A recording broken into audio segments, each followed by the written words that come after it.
So we have generals who don't know how to recruit the right people to preserve our freedom, and we have university leadership teams that don't know how to preserve our freedom either, essentially. That's what we've got to, Yes, yes, we which is do. We extraordinary. have to be a college president, you have to go through the faculty ranks with one fear. You do not want to get on the wrong side of left-wing students, left-wing faculty. And they're not just Democrats, they're hard left now. And they are predominantly taken over the general education curriculum, and it's a diversity, equity, inclusion ideology. And so when you see a Claudine Gay, or you see the Columbia president, you see somebody who was promoted not on meritocratic, but on the idea that they're acceptable to the hard left and they will continue this drift.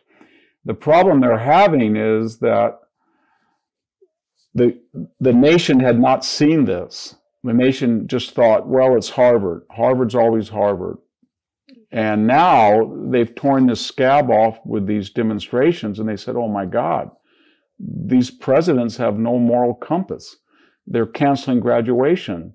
They're going to Zoom classes when you pay them $90,000 per student. And they cannot say that they have an epidemic of anti-Semitism. Every time they're asked to address the issue of people pushing Jews or calling them, go back to Poland and this blatant anti-Semitism, they say, well, we deplore anti-Semitism and Islamophobia. Even though there's almost no examples of Islamophobia, they have to say that because their constituency demands it.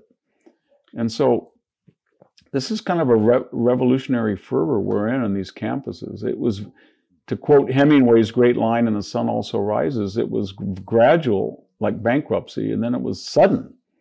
It had been building up, but the Gaza war just tore the scab off. And I think people are astonished what they saw.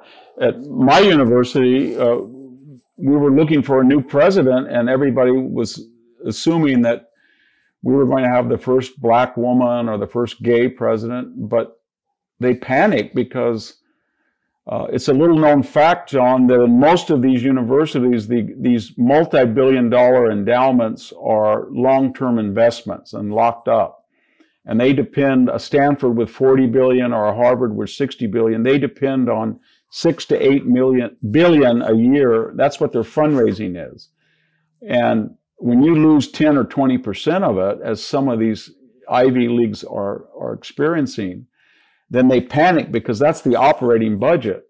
So at Stanford, we hired the Stanford business dean, Mr. Levine, and he's very good. He's not politically correct. He's a professional. His father was president of Yale for 20 years, but he happens to be a white male. Nobody thought that would be possible, but these universities are now facing the reality that their alumni do not want to subsidize this, and they may be looking at a Republican president and Senate and House that has already said they're going to look at the tax-free endowment on the income. They're going to look at the $1.7 trillion federal subsidized loans for these kids that you see on TV.